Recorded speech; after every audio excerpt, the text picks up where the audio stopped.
Shalom, shalom. First off, I want to give all praises, honor, and glory to Yahweh, Ba'ashem, Yahushai, Ba'ashem, Rakakadash, Yahweh being the true name for the Heavenly Father, Yahushai being the name for His only begotten Son, the world eagerly calls God, and Jesus Christ. I want to give double honors to our apostles and elders, a great millstone that taught us His truth and rule well. And salutations to Jehovah, like pushing His truth and honesty and sincerity. It's Brother Yahweh because no less than spirit power, Yahweh Ba'ashem Yahushai. And this lesson is going into not looking for a wife. Okay, this is the book of 1 Corinthians 7:27. It says, "Art thou bound unto a wife? Seek not to be loosed. Art thou loosed from a wife? Seek not a wife." All right. Once you come into this truth, you get to a great understanding of the wickedness of women and the detriment and the stress and the problems that they come with and bring. Okay, as a man in the truth, it's better for you to be alone and to not be married. Okay, because of the things that we're going to bring out within the scriptures, are basically what you're going to go through. All right, and it's nothing but problems. The problems far outweigh the reward when it comes to being with a woman and accepting a woman as a wife. All right, this goes right into it, man. Okay, it says, "But and if thou marry, thou hast not sinned, and if a virgin marry, she hath not sinned. Nevertheless, such shall have trouble in the flesh, but I spare you." All right, so it's telling you, yeah, you're not in sin. This message isn't to tell you that it's a sin to marry. No, Lord made marriage, and marriage is supposed to be righteous, but because of the curses that we're living in, it's just not the time for it, man. Okay, now in the kingdom, once Yahushua comes back, then yeah, you can have those things. But up until then, you're going to have trouble in the flesh, and it's better just to not have the trouble, because you already have enough trouble that you're going to go through just trying to survive in a society. You're going to have enough problems already with feeling the curses and oppression from Esau, Edom, with jobs and housing situations, dealing with niggas and car problems and stuff. There's already enough thrown at you. Okay, it's better just not to take a woman permanently. As you better just to deal with them as concubines, because for one thing, they're not going to be faithful to you no way. They're not going to be faithful to you. Okay, so if you feel like you're going to break and you're about to commit some type of fornication, which means to go and try to sleep with a married woman, then you got to just deal with a woman, but don't be seeking this all white wedding, and living with them and all that stuff, man. It's just a bunch of problems and issues, man. I was watching the lesson that was done by the apostles and elders that they pushed out there, the other day, and it was very edifying. We go through these things, personally, and speaking from experience, man, it's nothing but issues from these women. They're all wicked. Okay, there's going to be a time and place for it, but now it's just not the time and place. This is why he said, "But I spare you." Okay. This is the book of 1 Corinthians 7:8. It says, "I say therefore to the unmarried and widows, it is good for them if they abide even as I." There you go. It's good just to be alone, man. Because of these curses, man, these women are not going to get right. They're not going to be right, man. And you can't teach a woman to come into this truth and accept the law, statute, and commandment. She's going to always fold and backtrack. And she's going to ultimately commit adultery, man. Okay? Going into the things that you're going to have to experience. Okay? This is the book of Ecclesiasticus, chapter 25. And we'll go down here. This whole chapter, man, really goes into the evilness of a woman. This is verse 13. It says, "Give me any plague but the plague of the heart, and any wickedness but the wickedness of a woman." Wow. He's saying he'd rather have any wickedness than the wickedness of what comes out of a woman. All right, and it says, "In any affliction but the affliction from them that hate me, and any revenge but the revenge of enemies.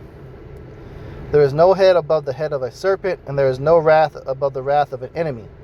And you're going to come to find out in this world, your number one enemy as an Israelite man is the Israelite woman. She's got a Gardanian pact with Esau Edom, the so-called white man. All right, that's who she's going to submit and serve to. It'll never be you. She'll come off and pretend like she is for a little bit. There may be certain things that she do, but eventually she's going to fold. That curse is going to kick in. That demon's going to hop on her to come against you. All right. Verse 16 says, I'd rather dwell with a lion and a dragon than to keep a house with a wicked woman. So he said he'd rather be living in a cage with a lion that could rip you to pieces than to live with a bad woman. Verse 17, the wickedness of a woman changeth her face and darkeneth her countenance like sackcloth. Right. They become like demonic monsters, like they do some type of exorcism when they get all pissed off. Get to screaming and hollering, acting ridiculous, man. It says, her husband shall sit up among his neighbors, and when he heareth it, shall sigh bitterly. Right, man. Because the whole neighborhood, all your neighbors, will be talking about how bad this woman is. She's an embarrassment, man. It says, all wickedness is but little to the wickedness of a woman. Let the portion of a sinner fall upon her. As the climbing of a sandy way is the feet of the aged, so is a wife full of words to a quiet man. Right, man. Wife is full of words to a quiet man. Cussing and screaming, blah, blah, blah, blah, blah, cussing them out, all this shit. That's the climbing of a sandy way to the feet of age, so is a wife full of words to a quiet man. And it says, all wickedness is but little to the wickedness of a woman. So if you think of all the bad things that happen in the earth, the wickedness of a woman is worse than all of those things. Verse 21, stumble not at the beauty of a woman, and desire her not for pleasure. Okay? So just because she's beautiful, hey, don't be trying to seek to wife her up, man. Because behind that beauty is just it's like one of those masks, those rubber masks that you peel off your face. You see those masks that they got in these movies? That's how the beauty is of a woman. Underneath that mask is just pure evil. A woman, if she maintain her husband, is full of anger, impudence, and much reproach. So a woman, when she does get married, she becomes full of anger, impudence, and much reproach. What does impudence mean? Let's get that. Impudence, the quality of being impudent, impertinence. Okay, let's get some more. The quality of being rude and not showing respect, especially toward someone who is older or in a more important position. So you're in a more important position as an Israelite man in this truth. So she is full of disrespect because of your importance and much reproach, bringing much stress. So if she keeps a husband, the longer she keeps them, she's going to become this way, man. This is why it's better just not to even have them at all. Don't even be married, man. It says, a wicked woman abateth the courage, maketh a heavy countenance, and a wounded heart. A woman that will not comfort her husband in distress maketh weak hands and feeble knees. There you go. That's self-explanatory, man. Brings a wounded heart, stresses you out, high blood pressure, A woman that will not comfort her husband in distress maketh weak hands and feeble knees. These are all traits, problems that you're going to have if you choose to go take a woman and a wife.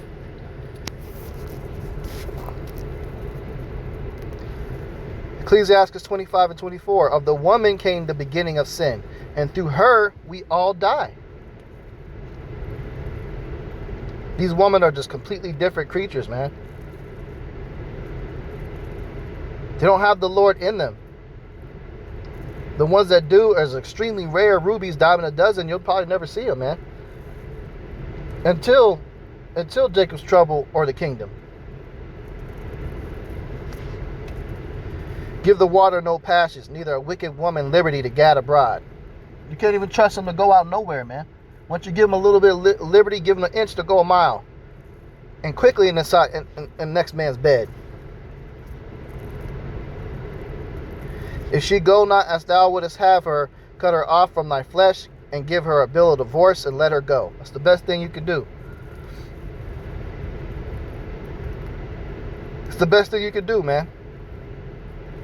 So with all of these problems and knowledge that this chapter goes into, what you're going to have out of a woman, it's just not worth it. It's not worth it to have them, man. It's better to be as Paul, who he just chose not to marry. Every once in a while, if you got to have a concubine, then you move that way. But don't be getting attached to them, heartfelt, all that stuff. And then all brothers do it, man. All brothers got a woman that they try to, they fall in love with it, because we actually have a soul. Because a lot of these women don't, man. You don't, man. They've had too many partners. Having too many rods. Their virginity has already been taken. There's too much different semen that's in their brain. Yeah, in your brain.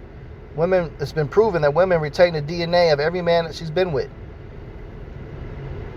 So she'll never have true desire or love for you. She'll tell you, oh, I love you, I love you, I love you, but she really doesn't. It's all a show. It's all fake, a facade, man.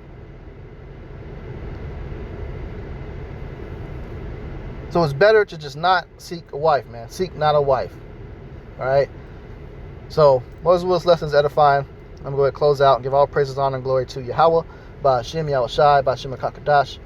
Double honors to our apostles and elders, great millstone, that taught us truth and will well. And salutations to you, hopeful like pushing this truth and honest sincerity. Shalom.